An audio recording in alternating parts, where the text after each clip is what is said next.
Dan kalau sudah begini, untuk membangun yang namanya Aceh, Sumatera Utara, Sumatera Barat, saya berpikir kalau 1 tahun saja belum selesai loh. Karena keadaannya masih seperti begitu loh. Lalu bagaimana, kita hanya mau diam saja? Itu saudara-saudara kita loh, setanah air. Tepoknya yang keras kenapa toh ya?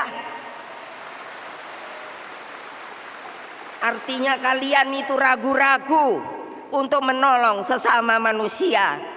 Buktikan bahwa kalian adalah orang-orang PDI Perjuangan. Mau? Buktikan.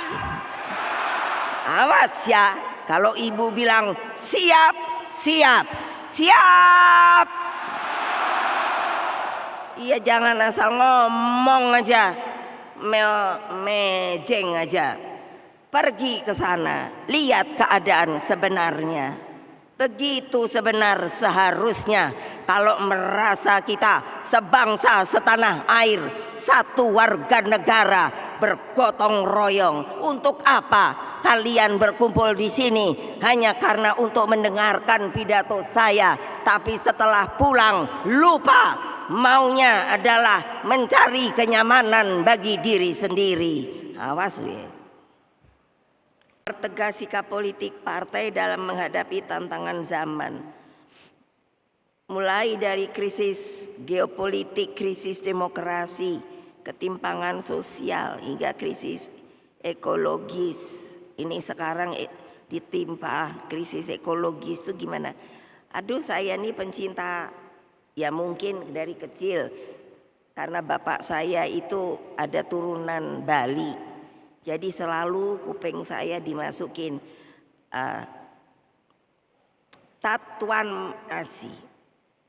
Apa itu ya?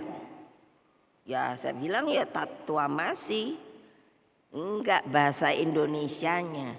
Aku adalah engkau. Engkau adalah aku.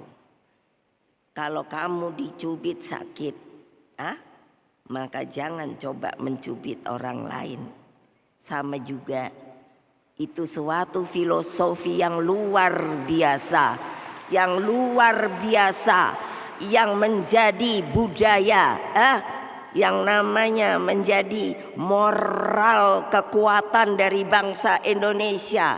Tatuam asi, harus ingat, kalau ada nenek jatuh kamu angkat. Aku pernah lihat ada nenek jatuh dimenangi bae ngono apa. Ya Allah, anak muda zaman sekarang, kamulah yang akan membawa dunia baru nantinya, yang saya tidak tahu, saya mungkin sudah ada di mana. Tinggal kamu akan menjadi sebuah negara yang jelek atau negara yang roh. Bagi saya bencana ini bukan peristiwa alam semata. Ini adalah peringatan sejarah. Ini adalah isyarat keras tentang masa depan yang jauh lebih katastrofik apabila umat manusia gagal mengubah arah peradabannya, gagal menghentikan pemanasan global, gagal mengubah cara memperlakukan alam, dan gagal menempatkan keselamatan rakyat di atas logika kapitalisme yang eksploitatif. Yang paling merasakan kecemasan ini adalah generasi muda. Ya tadi saya udah ngomong, mereka hidup dalam ketidakpastian, memandang masa depan dengan kegelisahan. Banyak di antara mereka merasa bahwa generasi sebelumnya telah gagal merawat bumi, dan bahwa hari esok justru tampak lebih menakutkan daripada hari ini. Ilmu pengetahuan pun memberikan peringatan keras. Kita sedang mendekati titik-titik kritis yang mungkin tidak dapat dipulihkan. Air kehilangan fungsi sebagai sumber kehidupan lalu berubah menjadi kekuatan penghancur. Ia menghantam hilir, menyapu pemukiman, lahan pertanian, dan kehidupan rakyat kecil yang bahkan tidak pernah dilibatkan dalam pengambilan keputusan. Inilah krisis peradaban ekologis ketika manusia menempatkan dirinya sebagai penguasa alam, bukan sebagai bagian dari kesatuan kehidupan. Kita harus berani jujur, kerusakan ini juga dilembagakan oleh kebijakan, undang-undang dan regulasi yang memberi karpet merah pada konsesi besar telah membuka jalan bagi deforestasi, perampasan tanah, dan penghancuran ekosistem. Atas nama pembangunan, rakyat disingkirkan dan alam dikorbankan. Ini bukan pembangunan, melainkan pembangunan tanpa keadilan dan tanpa peradaban. Bung Karno telah mengingatkan kita sejak awal Republik berdiri tahun 1946. Beliau berkata dengan sangat sederhana namun mendalam, hidup minta makan, makan minta padi, padi minta hutan. Tidak ada hutan, tidak ada sumber, tidak ada sumber, tidak ada air. Kan gampang sekali diingat. Hari ini kebenaran itu telah terbukti secara tragis.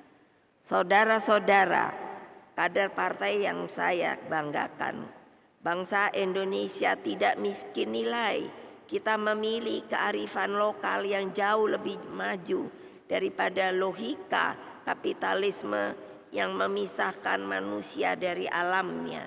Di Bali kita mengenal Trihita Karana, jalan kebahagiaan yang lahir dari 3 keseimbangan, hubungan manusia dengan Sang Pencipta, manusia dengan alam semesta, dan manusia dengan sesamanya.